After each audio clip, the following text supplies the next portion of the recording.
Admiral Jake Morrison stood on the bridge of the UES Thunderstrike, watching the stars through the massive viewing screen. The ship hummed with quiet power as it moved through space near the edge of human territory. Behind him, 12 of Earth's most powerful warships followed in perfect formation. Each vessel carried enough firepower to level entire cities and shields that could stop almost any weapon known to humanity. Jake had been commanding the Earth Defense Fleet for 3 years. Now, in that time, he had seen humanity grow from a small collection of colonies to a force that other species respected and feared. The ships under his command were not just warships. They were symbols of human determination and strength. The year was 2387, and Earth had finally taken its place among the stars. Humans had learned to build ships that could tear holes in space itself and weapons that bent the laws of physics. The Thunderstrike alone was over 2 miles long and carried a crew of 8,000. Its main gun could punch through a moon if needed. Lisa Martinez sat at her station monitoring communication channels. She was young for such an important job, but she had proven herself many times over. Her fingers moved across the controls as she filtered through the constant stream of signals that filled space. Most were routine reports from trading ships or colony updates. Nothing unusual for a quiet patrol mission. Ryan Hughes stood next to Jake, studying the tactical displays. As the fleet's tactical advisor, he knew every ship, every weapon, and every possible threat they might face. Ryan was the kind of man who planned for everything and trusted nothing to chance. He had fought in the border wars against the hostile Vrak Empire and knew that space was full of dangers. "Admiral," Lisa called out, her voice cutting through the bridge's quiet hum. "I'm picking up something strange." Jake turned toward her station. "What do you have, Martinez?" Lisa frowned as she worked to clean up the signal. "It's very weak, sir. The transmission is coming from outside our mapped space, way outside, and Admiral... it's not human." The bridge fell silent. First contact with unknown aliens was always a serious matter. Humanity had met other species before, but each encounter could mean the difference between making a new ally or facing a new enemy. "Put it through the universal translator," Jake ordered. "Let's see what they're saying." The ship's computers worked to decode the alien signal. Static filled the speakers for several minutes before words began to form. The voice that emerged was desperate and afraid. "This is Elder Cathara of the Zilani people. Our world is dying. Our ships are destroyed. The Korthic Dominion has come to our system with hundreds of vessels. They bomb our cities from orbit. Our people hide underground, but we cannot last much longer. We send this message to anyone who might hear it. Please... If there are others out there who believe in helping those in need, we are the Zilani of Astora Prime. We have no weapons to fight them. We are scholars and artists. We build beautiful things and seek knowledge. But they kill us because we will not become their slaves. This may be our final transmission. If someone receives this, remember that we tried to live in peace." The message repeated several times before cutting to static. The bridge remained quiet as everyone processed what they had heard. Jake felt a cold weight settle in his stomach. Somewhere in the darkness of space, an entire civilization was being murdered. Ryan stepped closer to Jake. "Admiral, we need to be careful here. We don't know anything about the Zilani or this Korthic Dominion. This could be a trap." Jake nodded slowly. Ryan was right to be cautious. Humanity had learned hard lessons about trusting unknown aliens. The war with the Vrak had started because humans had believed their peaceful messages. "Martinez, how far away is this signal coming from?" Jake asked. Lisa worked at her console for several minutes. "The signal traveled for approximately 72 hours at light speed, sir. That puts the source about 3 days away at maximum burn." 3 days, Jake repeated. He looked at the star charts showing their current position. Taking the entire fleet that far into unknown space would leave Earth's outer colonies undefended. For over a week, Danny Clark, the fleet's chief engineer, spoke up from his station. "Admiral, I've been analyzing the signal. The technology behind it is consistent with the message content. These Zilani appear to use power sources designed for research and communication, not weapons. Their transmission equipment is focused on sending data, not military communications. Jake walked to the main display and called up a map of known space. The signal was coming from a region that human scouts had never explored. It was far beyond any trade routes or known alien territories. "Sir," Ryan said quietly, "Earth Command needs to know about this. A decision this big should come from higher up." Jake activated the secure communication channel to Earth. Admiral Patricia Wong, commander of all human military forces, appeared on the screen within minutes. Jake explained the situation and played the alien message. Admiral Wong listened without interruption. When the message ended, she was quiet for a long moment. "Admiral Morrison, how long would it take you to reach their system?" 3 days at maximum burn, ma'am." "And your assessment of the tactical situation?" Jake looked at Ryan, who stepped forward. "Based on the message, we're looking at an enemy force of several hundred ships attacking a defenseless planet. We don't know their capabilities, but any force that size represents a significant threat." Admiral Wong nodded. "Admiral Morrison, you have authorization to respond with full force. If these Korthek are willing to commit genocide against peaceful people, they represent a threat to all civilized species. Humanity will not stand by and watch innocents die." Jake felt his chest tighten. The order was what he had hoped for, but it also meant taking his fleet into unknown danger. "Understood, ma'am. We'll depart immediately." The communication ended and Jake turned to address his bridge crew. "You heard the order. Plot a course for the Zilani system. Send word to all ships to prepare for combat operations. We don't know what we're flying into, but we're going to make sure those people get the help they asked for." Ryan began coordinating with the other ships while Lisa worked to maintain contact with the alien signal. Danny started pushing the engines beyond their normal limits. In less than an hour, the entire Earth defense fleet was racing through space toward a battle that would change the galaxy forever. As the stars streaked past the viewing screen, Jake wondered what they would find when they arrived. Would they be in time to save the Zilani? How powerful was this Korthik dominion? Most importantly, was humanity ready to face its first major interstellar war? The answers waited 3 days away in the darkness of space. The Earth Defense Fleet raced through hyperspace toward the Zilani system. Jake Morrison watched the stars blur past the viewing screen as his ships pushed their engines to maximum speed. Every hour that passed meant more Zilani might die under the enemy bombardment. The 3-day journey gave the crew time to prepare for what could be humanity's biggest space battle. Danny Clark worked day and night in the engine rooms, making sure every system ran perfectly. The quantum cannons needed to charge properly, and the gravitational drives had to be ready for combat maneuvers that would tear apart normal ships. "Admiral, the main gun is operating at 112% efficiency," Danny reported over the communication system. "I've also boosted power to the shield generators. We should be able to take whatever these Korthik throw at us." Jake nodded as he reviewed the ship status reports. Every vessel in the fleet showed green across all systems. The Thunderstrike alone carried enough firepower to destroy a small moon, and the 11 ships following behind were almost as powerful. Kate Sullivan stood in the Marine training deck, watching her soldiers practice for possible ground operations. The Marines wore advanced combat armor that could protect them from most alien weapons.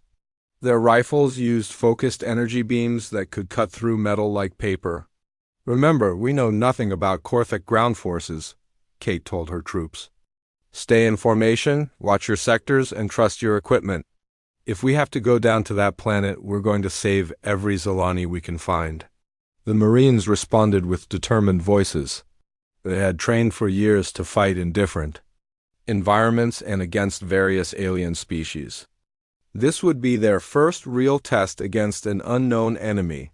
On the bridge, Alex Foster studied every piece of information they had about the target system. As the fleet's intelligence officer, he needed to understand what they were flying into. The Zilani distress call had included star charts and basic information about their homeworld. "Admiral, I've been analyzing the data from the Zilani transmission," Alex said. Their planet, Ostara Prime, has 3 moons and sits in the middle of the habitable zone. Population before the attack was about 4 billion. They're not a military species. Their technology focuses on art, science, and communication. Jake studied the tactical display showing the Zilani system. What about defenses? Very limited, sir. They had maybe 20 small patrol ships, more like armed transports than real warships. Nothing that could stand up to a serious military force. Ryan Hughes joined the conversation, his face grim. Which means this Korthic Dominion is attacking completely defenseless people. That tells us something about their character. Lisa Martinez continued monitoring communication channels, hoping to pick up more information about the situation. The Zilani distress signal had stopped transmitting 12 hours ago, which could mean their communication equipment was destroyed. Or they were all dead. Admiral, Lisa called out, I'm detecting some kind of interference ahead. It's not natural, looks like the energy signature of a large battle. Jake felt his stomach tighten. They were still 6 hours away from the Zilani system, but already they could detect signs of the fighting. Can you tell how big the engagement is? Lisa worked at her controls, trying to filter through the static. It's massive, sir. I'm reading energy discharges from hundreds of weapons. This isn't a small raid, it's a full invasion. As they got closer to their destination, the interference grew stronger. Long-range sensors began picking up debris fields and the electromagnetic signatures of many ships. The scale of what they were approaching became clear. This was the largest space battle any human had ever seen. All ships, this is Admiral Morrison, Jake announced over the fleet communication channel. We're approaching the target system, battle stations. Prepare for immediate combat operations upon arrival. Throughout the fleet, alarm bells rang as crews moved to their combat positions. Weapon systems came online and shields reached full power. The 12 ships of Earth's most elite fleet prepared to face an enemy they knew almost nothing about. Tony Garcia, captain of the UES Devastator, checked his ship's weapons one final time. The Devastator was the fleet's heavy assault ship, designed to punch through enemy lines and destroy large targets. His crew had fought against alien pirates and hostile patrol ships, but never anything like this. Sir, all systems show ready, his weapons officer reported. Main cannon charged and ready to fire. Similar reports came in from all the ships in the fleet. Nina Rodriguez commanded the UES Retribution and 4 smaller destroyers. Her ships were faster and more maneuverable, perfect for flanking attacks and hunting down enemy fighters. As they approached the edge of the Zilani system, the true scope of the disaster became visible. Long-range sensors showed over 200 enemy ships surrounding the planet. The Korthak fleet included massive dreadnoughts, medium cruisers, and swarms of fighter craft. My God, Ryan whispered as he studied the tactical display. They brought everything they had. The planet itself showed the scars of orbital bombardment. Bright flashes appeared across the surface as enemy weapons continued their deadly work. The beautiful world that the Zilani had called home was being systematically destroyed. Admiral, I'm detecting wreckage consistent with Zilani ship designs, Alex reported. Looks like their entire defense fleet was wiped out in the first few hours of the attack. Jake stared at the display showing the enemy formation. 200. Ships against 12 seemed like impossible odds, but he had seen what human technology could do. The Korthic vessels looked crude compared to Earth's advanced warships. Analysis of enemy ships, Foster, Jake ordered. Alex worked quickly to scan the alien vessels. They're using old fusion drives and basic plasma weapons, sir. Their shields appear to be standard electromagnetic barriers. Technology level is maybe 50 years behind ours. Numbers versus technology, Ryan said quietly. Classic tactical problem. Lisa, try to contact the Zilani, Jake ordered. Let them know help is coming. Lisa sent a transmission toward the planet using the same frequency as the original distress call. For several minutes, there was no response. Then a weak signal came back. This is Elder Kithara. Who is this? Are you real? This is Admiral Jake Morrison of the Earth Defense Fleet. We received your distress call. We're here to help. The relief in the alien voice was clear even through the universal translator. Earth, we do not know this place, but we thank whatever God sent you. The Korthak have been bombing us for days. Our people hide in deep shelters, but we cannot last much longer. Hold on, Jake replied. We're coming. He turned to his crew with determination in his eyes. All ships, prepare for battle. Today we show the galaxy what happens when someone attacks innocent people. Today we show them what humanity can do. The Earth fleet dropped out of hyperspace at the edge of the Zilani system, ready for war. The 12 ships of the Earth Defense Fleet appeared at the edge of the Zilani system like ghosts materializing from the void. Jake Morrison stood on the bridge of the Thunderstrike, watching as his sensors counted the enemy vessels. 237 Korthak ships surrounded the dying planet below. The enemy noticed them immediately. Across the Korthak fleet, ships began turning toward the new arrivals. Their formation shifted as commanders tried to understand what they were facing.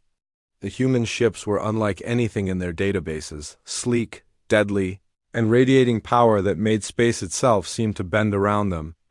Admiral, we're receiving a transmission from the enemy fleet, Lisa Martinez reported from her station. Put it through, Jake ordered. A harsh voice filled the bridge, speaking in a language that sounded like grinding metal. The universal translator worked quickly to convert the words. Unknown vessels, you have entered Korthak space during a military operation. Identify yourselves immediately and prepare to surrender, or you will be destroyed alongside these worthless Zilani. Jake looked at Ryan Hughes, who shook his head. There would be no negotiation with people who talked about genocide so casually. Jake opened a communication channel to his entire fleet. All ships, this is Admiral Morrison. You heard their terms. Here are ours, weapons free. Show them what happens when they threaten innocent people. The Thunderstrike's main quantum cannon had been charging during their approach. Now Danny Clark's voice came over the intercom from the engine room. Main gun at full power, Admiral. Ready to fire on your command. Jake studied the enemy formation on his tactical display. The largest Korthak ship sat in the center, easily, twice the size of any other vessel. It had to be their command ship. Taking it out first would throw their entire fleet into confusion. Target the big one, Jake ordered his weapons officer. Fire when ready. The Thunderstrike's quantum cannon unleashed a beam of pure energy that tore through space like a spear of light. The weapon used principles of physics that most species had never dreamed of. It didn't just fire energy, it fired compressed space-time. Itself, the beam struck the Korthak dreadnought's shields and passed through them like they weren't even there.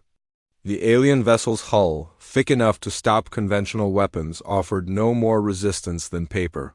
The quantum beam cut the massive ship cleanly in half, its two pieces spinning away in different directions. Silence fell across the Korthak fleet. In 30 years of conquest, they had never seen anything like that level of destruction. Their most powerful ship had been destroyed with a single shot. Well, Ryan said quietly, I think we have their attention now. The enemy fleet erupted into confused movement. Some ships tried to retreat while others charged forward in desperate attacks. Their coordination fell apart as local commanders made their own decisions without central leadership. Tony Garcia's voice came over the fleet communication channel. U.S. Devastator to all ships. I have multiple enemy cruisers moving to flank. U.S. from the left. Retribution Squadron, take them, Jake ordered. Nanya Rodriguez led her 4 destroyers in a sweeping attack that demonstrated the true advantage of human technology. The destroyers used their gravitational pulse drives to create tiers in spacetime that pulled enemy ships apart. Korthak vessels that had survived countless battles found themselves literally stretched until their hulls broke. The first enemy. Plasma shots reached the human fleet and splashed harmlessly against their adaptive shields. The Korthak weapons, designed to overwhelm electromagnetic barriers, had no effect on humanity's advanced defensive systems. Their weapons can't even scratch our paint, Gani reported with satisfaction from engineering. Our shields are holding at 98%. Jake watched as his ships moved through the enemy formation like wolves among sheep. The UES Devastator's heavy cannons turned enemy cruisers into expanding clouds of debris. Smaller human ships dotted between Korthak vessels, their precision weapons picking off targets with deadly accuracy. "Admiral, I'm reading panic signals from multiple enemy ships," Alex Foster reported. "Their communications are filled with references to impossible weapons and space magic." The battle that the Korthak had expected to be a quick victory turned into a nightmare. Every weapon they fired failed to damage the human ships. Every attack they launched was countered with devastating response. Their numerical advantage meant nothing against technology they couldn't understand. A group of Korthak fighters tried to swarm the Thunderstrike, hoping to overwhelm it with numbers. The flagship's defensive systems tracked all 60 enemy craft simultaneously and destroyed them with precise energy bursts. The entire attack lasted less than 30 seconds. "Admiral, enemy fleet is beginning to withdraw," Ryan reported. "About 50 ships are moving away from the planet." Jake opened a communication channel to the retreating vessels. His voice was calm but carried the weight of absolute authority. "Korthak ships, this is Admiral Morrison of the Earth Defense Fleet. You have exactly 10 minutes to leave this system. Any ship remaining after that time will be destroyed. Spread the word to your masters. This world is under human protection now." The response was immediate. More enemy ships broke away from the planet and fled toward the edge of the system. Within minutes, the mighty Korthak fleet was in full retreat, leaving behind the wreckage of nearly 200 vessels. "My God," Lisa whispered as she watched. "The sensor display? We actually did it." Jake felt no satisfaction in the victory. Too much damage had already been done to the planet below. "Garcia, take your ship and pursue any stragglers. Make sure they keep running. Rodriguez, secure the area around the planet. I want a full sensor sweep for any hidden ships." "What about us, Admiral?" Danny asked.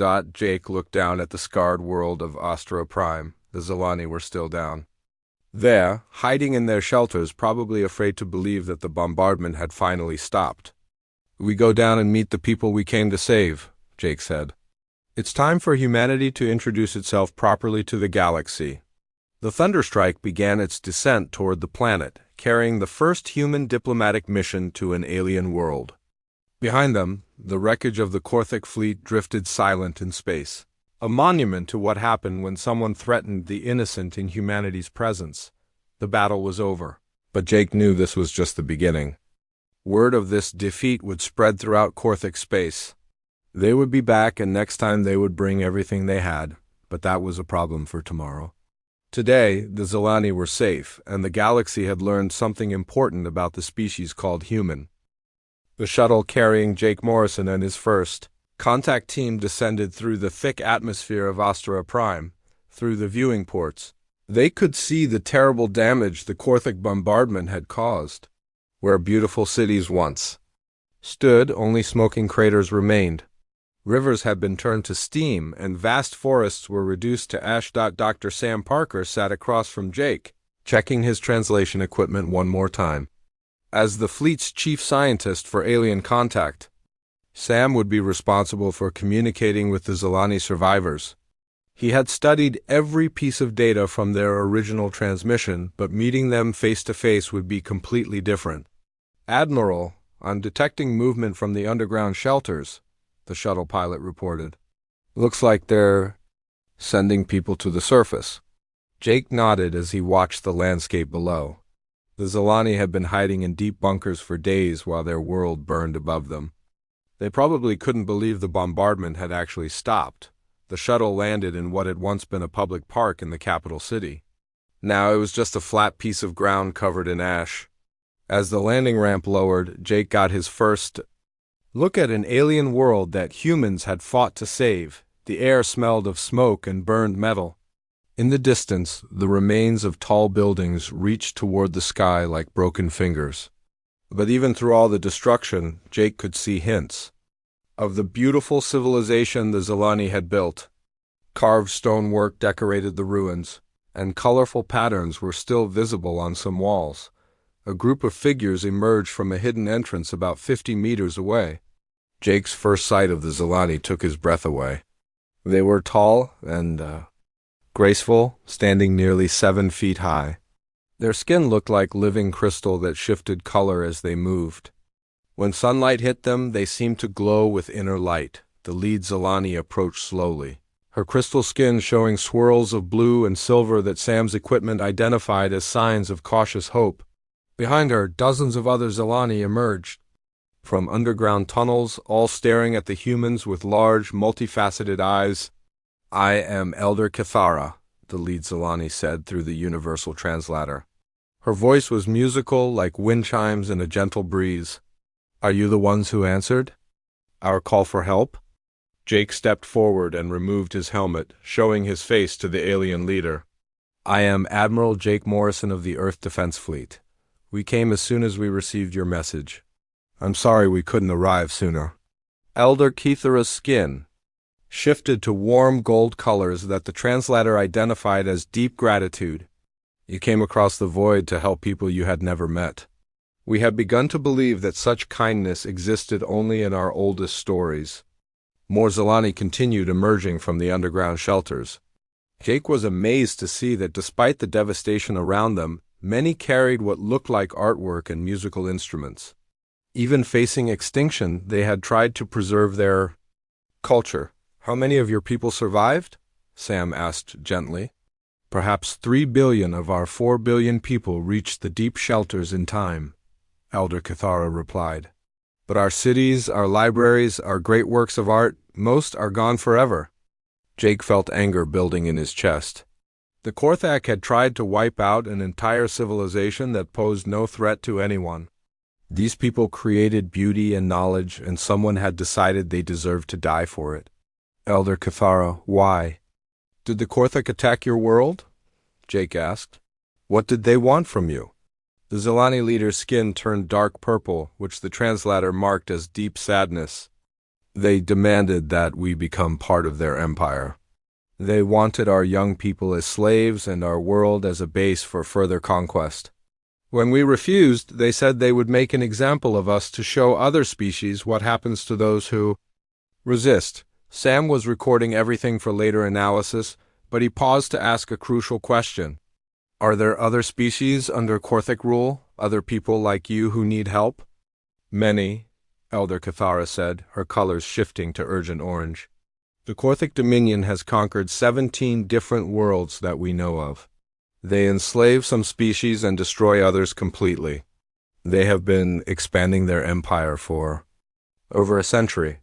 Jake and Sam exchanged worried looks. This wasn't just about saving the Zilani anymore.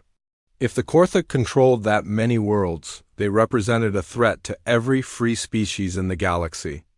"Elder, we need to see whatever information you have about the Korthak Empire," Jake said. "Ship positions, fleet strength, conquered worlds, anything that might help us understand what we're dealing with." Elder Cathara nodded and led them toward another shelter entrance.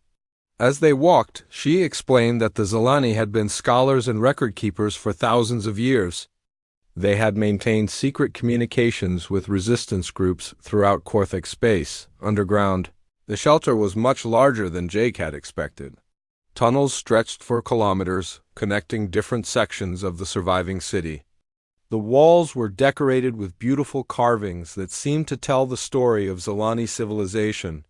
They reached a large chamber filled with advanced computer equipment. Despite being primarily artists and scholars, the Zilani had developed impressive technology for communication and data storage. "These are the records we have gathered over the past 50 years, Elder Cathara said, activating several displays. Star maps showing Korthak territory, fleet movements, communication intercepts from resistance groups. Sam stared at the information, flooding the screens. The Korthak Empire was enormous, stretching across hundreds of star systems. Their military forces numbered in the thousands of ships, far more than the small fleet that had attacked Ostro Prime. "Admiral," Sam said quietly, "this changes everything. What we fought today was just a tiny part of their total strength." Jake studied the star map showing the full extent of Korthek space. Somewhere in that vast territory, millions of enslaved beings waited for someone to free them.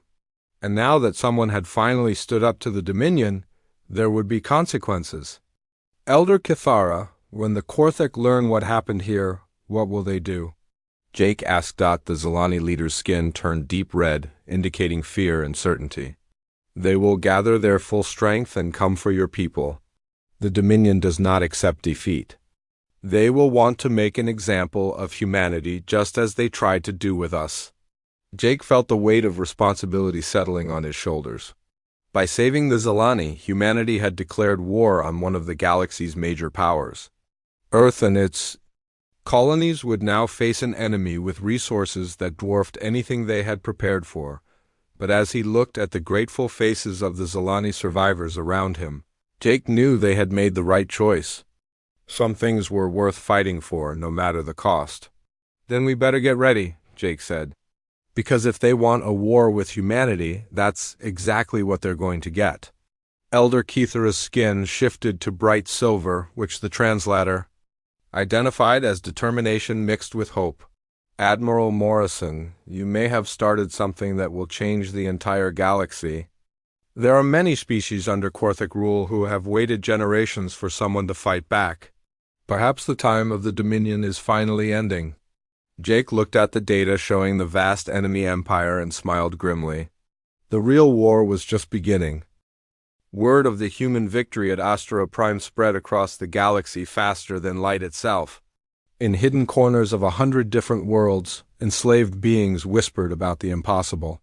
Someone had fought the Korthek Dominion and won. For the first time in over a century, the mighty empire had been forced to retreat. Jake Morrison stood on the bridge of the Thunderstrike 3 days after the battle, reading reports from Earth Command. The news was both encouraging and terrifying. Long-range sensors throughout human space were detecting massive fleet movements in Korthek territory. The Dominion was mobilizing for total war. Admiral, incoming priority transmission from Earth. Lisa Martinez announced from her communication station. Admiral Patricia Wong appeared on the main screen, her face showing the strain of someone who had not slept in days. Behind her, Jake could see the busy command center where Earth's military leaders were planning for the biggest war in human history. Admiral Morrison, your actions at Asura Prime have changed everything, Wong began without introduction. The Korthek are moving fleets from 12 different sectors toward our border regions. Intelligence estimates we're looking at over 3,000 enemy ships. Jake felt his stomach drop. 3,000 ships was 10 times larger than anything humanity had ever faced. What are our defensive capabilities, ma'am? We have 400 ships that can match your fleet's technology level, Wong replied. Another 800 with older systems that might be useful for support roles. It's not enough, Admiral, not by a long shot. The communication was interrupted by Alex Foster. Admiral, I'm receiving transmissions from Elder Kithara on the planet below. She says it's urgent. Put her through, Jake ordered. Elder Kithara's crystalline face appeared on a second screen, her skin showing the rapid color changes that indicated great excitement. Admiral Morrison, something wonderful is happening. We are receiving secret messages from resistance groups throughout Korthek space. Your victory has inspired them to action. Jake leaned forward in his chair. What kind of messages? 17 different species are offering to help in the fight against the Dominion. They have been preparing for this moment for generations, waiting for someone to prove that the Korthek could be defeated. Admiral Wong's eyes widened as she processed this information. Admiral Morrison, this could change the entire strategic situation. If we have allies with local knowledge of Korthek territory... There is more, Elder Kithara continued. The Varric people have 40 ships hidden in asteroid fields throughout their home system. The Veshan resistance has infiltrated several Korthek military installations. The Nethkar have been building weapons in secret factories for 50 years. Jake felt hope beginning to grow in his chest. Elder Kithara, can you establish secure communications with these resistance groups? Already begun, Admiral. We are the galaxy's record keepers and communicators. For 200 years, we have maintained hidden networks connecting oppressed peoples throughout this region of space. We kept these contacts secret, but now is the time to use them. Over the next hour, Jake watched as his bridge became the center of the galaxy's first multi-species rebellion. Lisa Martinez worked to establish communication links with dozens of different worlds.